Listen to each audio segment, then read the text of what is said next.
Hey, what's up, everybody? Just a daily chit chat. Today's chit chat is architecture.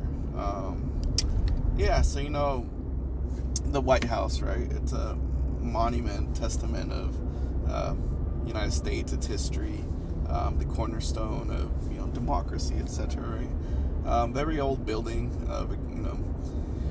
Has a mixture of different types of designs over the years. People, presidents have added this, and that.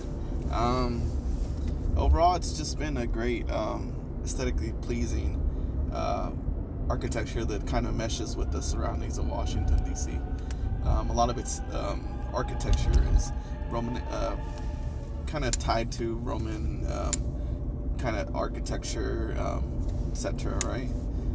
So I just saw the images that they're destroying a part of a wing of it, and that sucks, man. I think originally for some dumb ballroom that, dude, who has used ballrooms nowadays in modern times, right? That's some dumb expenditure that we're paying for it, that nobody's gonna use ever. I think it's dumb, especially seeing all of Trump's architecture and buildings he's done. They're all tacky. You could literally break it down to 3 components. It's gonna be some tacky Victorian decor, some tacky gold somewhere, just really tacky construction. All his projects sucks. If you look at his any of his buildings, they're all suck, and they all they evolve aged with, and that, even his newer stuff is nasty. He hangs on to this kind of idea of 80s luxury, and that's kind of what he's been pushing through all his apartments, everything, and it all looks horrible. It's just gonna be a tacky looking building. It would have been cool if he would have actually hired a decent company or a decent firm to do the ballroom properly, right? I'm always a big proponent of, I don't mind additions or reconstructions, right? A good example, I think, is Greece. They added a museum. I forgot was it Renzo Piano? I forget if it was Renzo Piano or one of the big architects, right? They were gonna add a museum at an existing, I guess it was a Greek temple. I can't recall. I'll look it up. And the way he did it was so freaking amazing. He kept parts of the temple there, and then he added glass, kind of stepping in and out of the existing stone. That's just one example of how you both keep the existing but add something modern to it. So yeah, I think if we keep doing some dumb renovations to the White House, it's gonna look tacky, and it's gonna, especially because from some of the images, it doesn't even look like it's meshing with the interior design of the rest of the White House. It's just, and if you look at what he's done currently to the White House, it's he added gold trims and gold flakes to everything. It looks so tacky. that's why Roman architecture stands the test of time, right? Pure white is everlasting, and that's kind of how it looks. So I don't know, what's your opinion? It's gonna look freaking ugly. I'm actually surprised that thing got approved. More or less, and then what he did to the garden too, that looks like some weird lunch space, outside lunch space you find some corporate building. It looks so freaking tacky. Anyways, that's my take. It looks ugly. It's gonna be an ugly ballroom, just like the administration ugly. Next time he should probably hire some decent architects to actually design something cool. Even his library or whatever it was, that thing looks tacky as heck, man. There's much better designs out there. Obama's library looks pretty cool. Have you guys seen the George Lucas project they're doing in LA? That thing looks freaking cool. So I'm just saying, do better. Supposedly he's a billionaire, but all his projects look tacky. And I've experienced this before when I used to work in some of the richer homes in Bel Air. A lot of the rich people are tacky, man.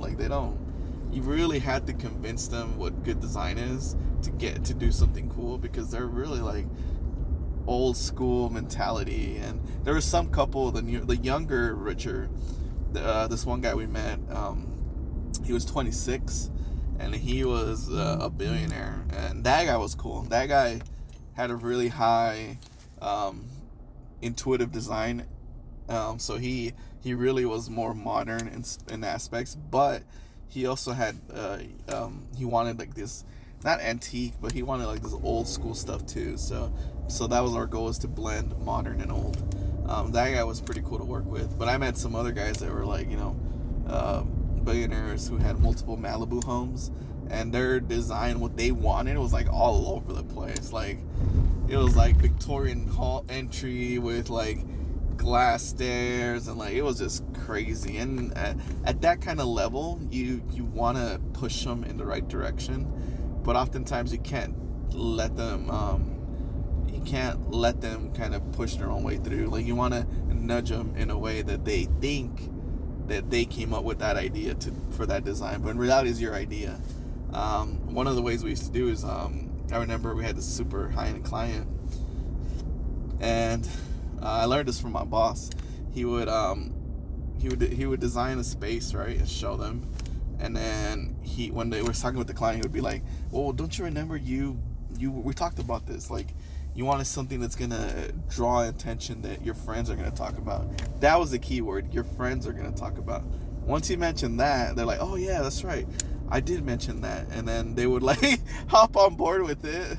And that's the way, because they have this ego that, they know design, they know architecture, they made millions, blah, blah, blah, blah, blah, right? So that's how you kind of get it through their head, is to get something passed. But yeah, I worked on some cool projects. So I worked on the super high-end stuff, like, not high raisers like Trump, but I worked on like $100 million projects. And that is kind of the goal, is how to feed those egos and get your stuff built. I left that kind of side of the profession because it was soulless. Eventually I'll get back there on my own, but in the beginning, as a recent grad, it was pretty soulless work, because you get to a point where like they have so much money and they hire general contractors that don't know crap about architecture, and you get all these monotone looking buildings in Bel Air, and they're all the same: slabs of granite, slabs of stone everywhere. There's no cohesive architectural elements. I used to say that all those buildings in Bel Air, all those giga mansions, unless there's some good ones, but most of them were just pigs with makeup, because they're just meant to be sold as these kits of buildings with all this stuff inside. But if you take away everything and it's an empty building, they look like nothing. They're pretty basic and stuff. There is a couple good ones, and most of those are designed by actual good architects, like the Kundig ones. There's a lot of good buildings designed by actual firms, and even then, some of the high-end firms, they fall into that trap where it's like stone this, stone that, and they forget the principles of architecture. But yeah, that's my rant. Sorry, it was 10 minutes long. Anyways, that West Wing's gonna look, or that ballroom's gonna look hella ugly. But hopefully I'll look for some more images. Maybe we can reconstruct it in 3D so you guys can have a look around it, but it's gonna be ugly, man. So hopefully somebody enjoys that thing, because it was in the 1800s last time I had a ballroom dance at the freaking White House. Anyways, have a good day, everybody. That's my rant on architecture.